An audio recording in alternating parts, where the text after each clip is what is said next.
All right, welcome to episode 10 of the Health Revolution podcast. We are talking about mind over meds. And in this podcast, Health Revolution, we try to explore ways for you to take control of your health. So I'm your host, Alyson, and this podcast is going to be hopefully epic for you. I really enjoyed this book that I want to talk to you about today. It's Mind Over Meds. It's by Dr. Andrew Weil. He's a renowned expert in integrative medicine. And this book was absolutely eye-opening for me. So do you ever feel like the doctors overprescribe medication? Do you feel like the pharmaceutical industry has just gotten bigger and richer while the American people have gotten sicker and sicker? And have you ever thought, do the drugs we are prescribed cure and prevent illness, or do they cover up illness and cause more side effects? This is a very heavy topic and one that a lot of people are very passionate about. And almost everyone I talk to about this has thought about the same questions. And for good reason, because the statistics are real. Approximately 59% of all adults in the US take at least one prescription drug. And 15%, this is US adults, 15% take 5 or more drugs at the same time. So I was reading this book by Dr. Weil on our recent trip to Europe that I talked about in last week's podcast. And John and I took our 4 kids and we toured 3 countries in 2 weeks. And it was very interesting to read this book and contrasting the American beliefs and traditions around pharmaceuticals with the Europeans. For instance, my daughter, like day 2, my 8-year-old got this cough and it was terrible. And she was up all night coughing. And, we're in museums and on trains and even covering her mouth and putting on a mask. She still she sounded terrible and she was tired and we couldn't get this cough to go away. So John had to go to the pharmacy and he had to talk to a pharmacist in order to get cough drops or cough medicine. At one point, John also got a sore throat and he wanted something for it. And he had to talk to the pharmacist again, who gave him a spray for his throat. So it was just really interesting. Also in Europe, there were no ads for pharmaceuticals. Did you know that? Did you know, Dr. Weil points this out in his book, actually, that ads for prescription drugs, it's only legal to advertise them in the US and New Zealand. I thought that was so fascinating. So, but that industry, the advertising industry for pharmaceutical companies was a $30 billion industry in 2019. So I'm sure it's just gone up. That direct to consumer advertising, $30 billion industry. And the US is known for having significantly higher prescription rates compared to other countries, more than double. We're talking about developed countries, okay, like England, Japan, Germany, that sort of thing. So we're over double the rest of the world. So this book, Mind Over Meds, totally challenges the mainstream practice that we've become accustomed to of overprescribing medications. And it highlights a lot of what we talk about in this podcast, like the benefits of alternative tools, okay? Like the anti-inflammatory diet, like I always talk about, stress reduction, herbal supplements, plant medicine.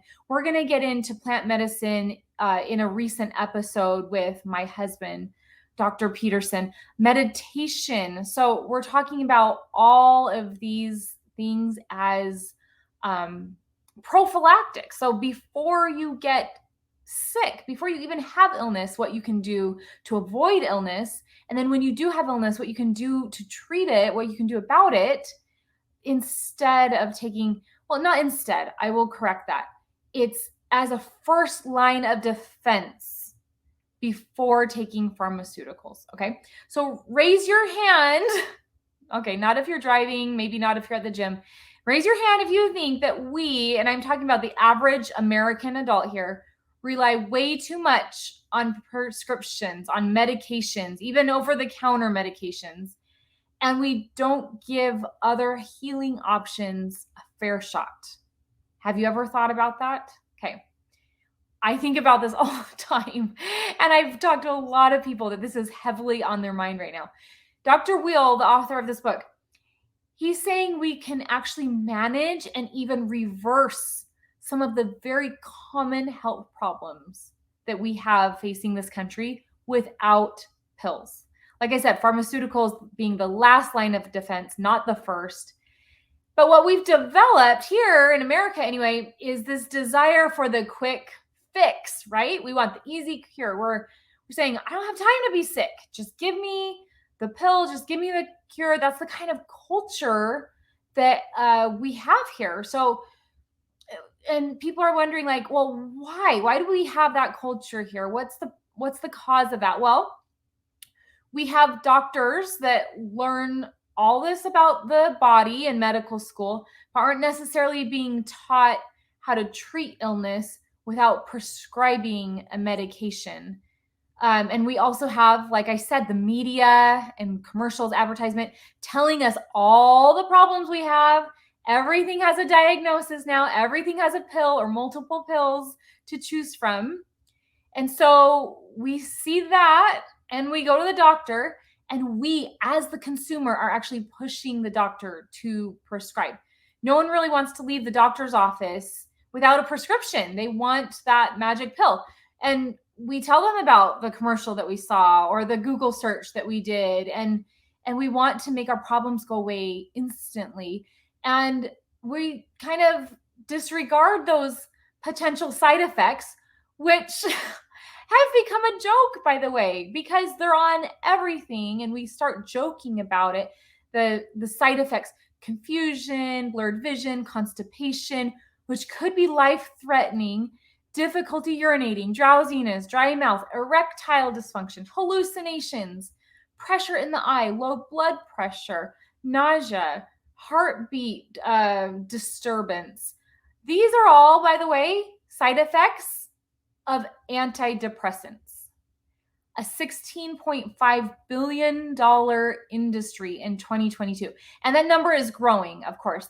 And I am not saying everyone needs to get off their antidepressant. That's not what I'm saying. And that's not what Dr. Weil is saying in this book either.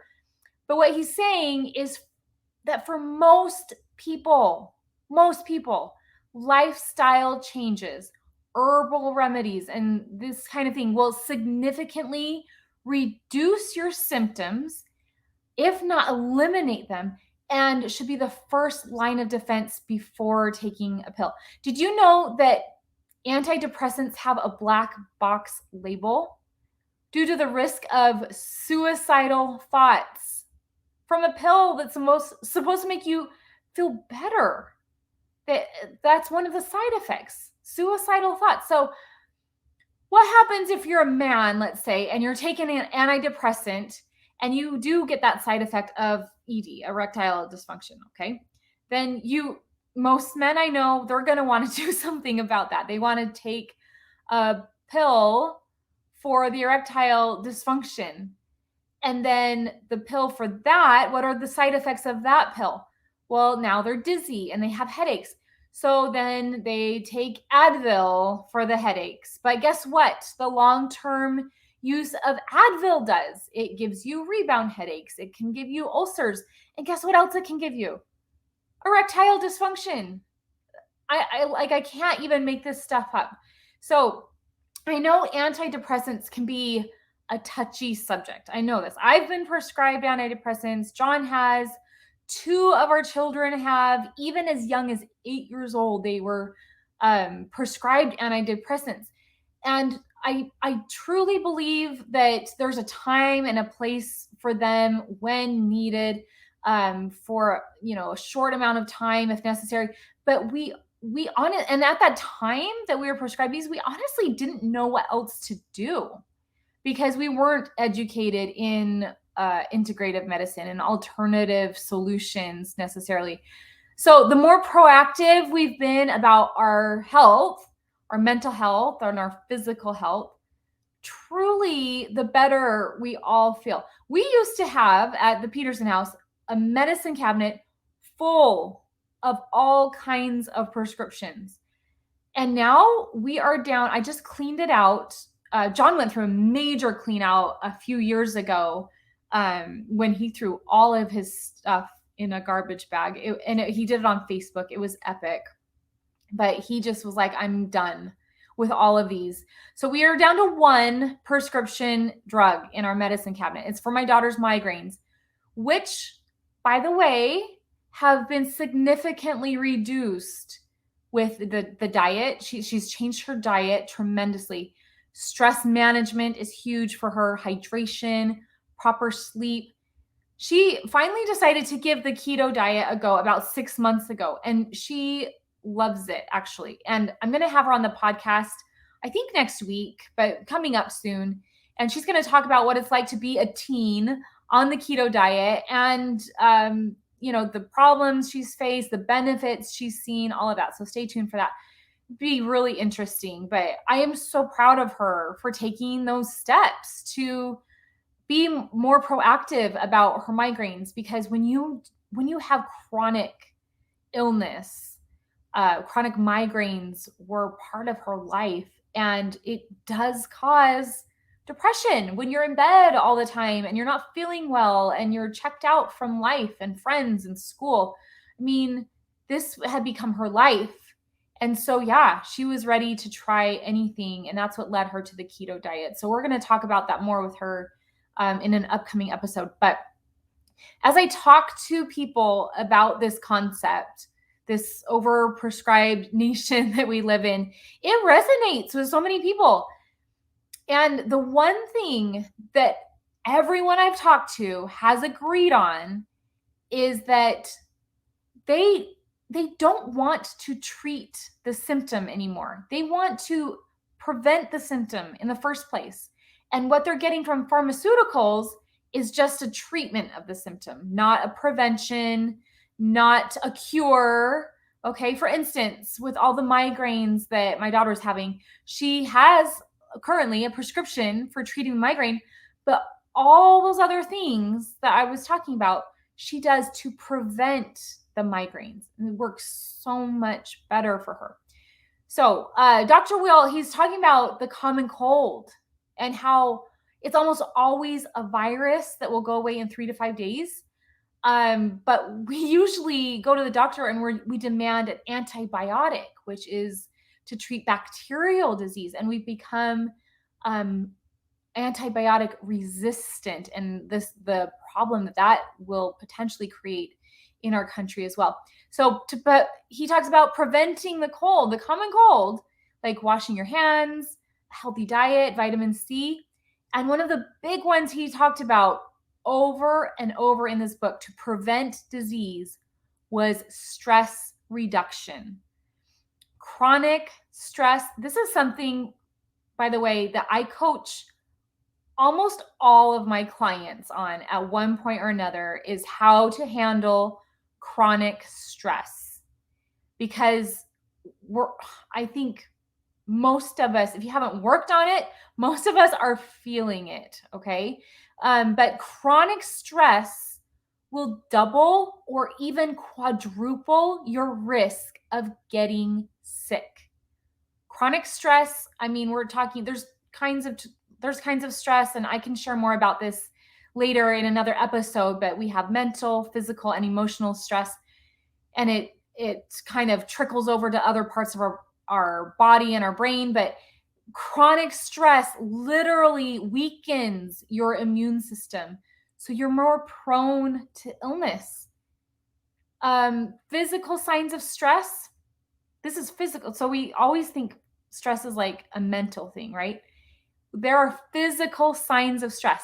We have difficulty breathing, panic attacks, sleep problems, fatigue, muscle aches, headaches, chest pains, high blood pressure, indigestion.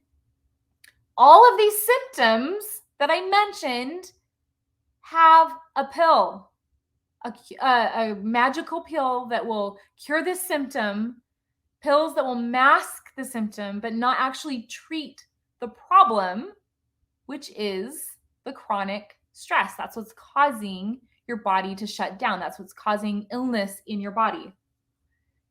So illnesses, do you want to know? Illnesses that can be caused by stress or at least significantly increased by stress, besides the common cold, depression and other mental health conditions, cardiovascular disease, gastrointestinal disease, chronic pain, cancer. Okay, so I'll be sharing in an upcoming podcast about how to identify chronic stress and what to do about it, because it is huge. It's such a huge part of not just our mental health, but like I mentioned, our physical health as well. And it's serious. But I'll share this for right now. Admitting you have stress, chronic stress, is not a weakness. I have so much more I want to share with you about stress, but it's a major thing we're dealing with in our country, probably across the world, and it's affecting our health. So in the book, Dr. Weil suggests an anti-inflammatory diet as one of the things that you can do to prevent illness and prevent disease and even treat disease. He said chronic issues like heart disease, arthritis, even certain cancers are caused by inflammation in our body. So that's why we go on the anti-inflammatory diet. So we reduce the inflammation in our body. So that looks like eating a diet that has a lot of antioxidants, omega-3 acids, other anti-inflammatory foods. You can be so proactive about your health to prevent, to treat, to even reverse symptoms. The keto diet is an anti-inflammatory diet, and it's all about flipping that script on what you eat and how your body uses fuel. So when you're on the keto diet, you're cutting way back on carbs and loading up on healthy fats. It's not a high protein diet. That's a common myth that people think. It's a high fat diet. We're talking about healthy fats. It's like you're telling your body, we're going to switch up our energy source and we're going to start burning fat for fuel. That's why my program is called Fat to Fuel. And then we go into ketosis. Okay. It's like it's like a metabolic switch. So instead of using glucose for energy, which that's coming from carbs and sugars, your main fuel source is now fat. So it's going to be the fat that you're taking in. It's going to be the fat that's on your body. It's turning your body into a fat burning machine. So how does this help with illness? Well, like I said, it's anti-inflammatory. So it's going to reduce inflammation. It's super effective in helping people lose weight. So when you have excess weight, okay, this is a problem to your health because you will have increased inflammation just by carrying around that extra weight. And increased inflammation, this could show up in a lot of things like headaches and joint pain, even heart disease. Okay, so the keto diet will help, of course, help you lose weight, which when you lose weight, you will reduce your inflammation. So it's also been linked to improve insulin sensitivity. That means like if you have prediabetes or you're diabetic, have you been prescribed Metformin? So many people are being prescribed this right now. John was prescribed this at one point. That drug, Metformin, that's a $300 million drug. Okay. That's how much they're making off of it a year. It's black boxed. If you don't know what black box is, it's the most severe label they can give a prescription drug because it's black box because it leads to lactic acidosis, which is too much lactic acid built up in the blood. And that can cause a lot of problems like death, for instance. But doctors are also not prescribing it as often, or some have scaled back from prescribing it because there's this link it has to cancer. So the clinical trial for metformin, over 50%, over 50% of the participants had extreme diarrhea. Is that a clue that something's wrong when something that you're taking causes extreme diarrhea? It was so bad, in fact, that 6% of the participants quit the study. This industry, even with that high risk and the side effects, is still running at $300 million a year. But guess what? You don't need metformin. Again, talk to your doctor. I'm not a doctor, but let me tell you, metformin is supposed to lower your blood sugar levels. Guess what you can do to lower your blood sugar levels? Cut down your carbs. Okay? Give yourself a chance to regulate itself. The exact thing that metformin is doing can be done with the keto diet. That's exactly what the keto diet is for, is to lower your blood sugar levels. And keto diet doesn't have that pesky risk of cancer and death either. So John's uncle, who I'd love to have on this podcast, actually, he has, oh my goodness, I saw him for the first time in a while a few months ago, and he looks amazing. And I was like, what are you doing? Why do you look so great? And he said that he's pretty much reversed his diabetes. And it was all through the keto diet. I was so blown away by that. I mean, I know this diet has helped me and it makes me feel so good. And John as well, and my daughter, but to see somebody not have to take his diabetes medication anymore, and he looks so good and so healthy, all through diet and exercise. Amazing. So if you're interested in what I'm talking about, my best advice is to really talk to an integrative health professional, because they're not just health professionals, but they're more open-minded to these different techniques that I'm talking about. They might recommend things like acupuncture, meditation, changes to your lifestyle, stress reduction, like I talked about, diet, like we talked about. And it's about finding that balance that works for you. Okay.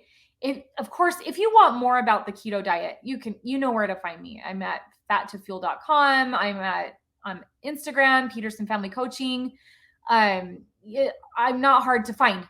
If you want more information about the keto diet, I coach my clients about that all the time. And they don't just lose weight. Okay. That's what I love about this. They are feeling better. Their favorite thing isn't the weight that they're losing. And they're losing a lot of weight, by the way, 1 pound a week, which is a very slow and steady weight loss, very healthy weight loss. But they're feeling better, mentally better, physically better, emotionally better. And they're working hard. It is not a quick fix. It's not a diet pill. It's not a simple, pill that they can take and have all their problems go away. They are working hard. It is hard, and it's paying off. One of my clients who was prescribed Ambien for 10 years is now off Ambien and is sleeping just fine. And so it's just amazing once you address the diet. The Fat to Fuel program doesn't just address the diet. Of course, we're addressing stress, we're addressing hydration, we're addressing exercise, hormones, all of those things. So if you're tired of popping pills or feeling sick, there are so many options for your health. So read that book, Mind Over Meds by Dr. Weil, if you're interested in that. But my point today is, if you're going to have one takeaway, be proactive about your health. You have so much more power over your mind and body than you realize. Never give up hope. Never stop trying. The world needs you, and you deserve to feel your best in the world. You are worth it. I'll see you next time. Bye-bye.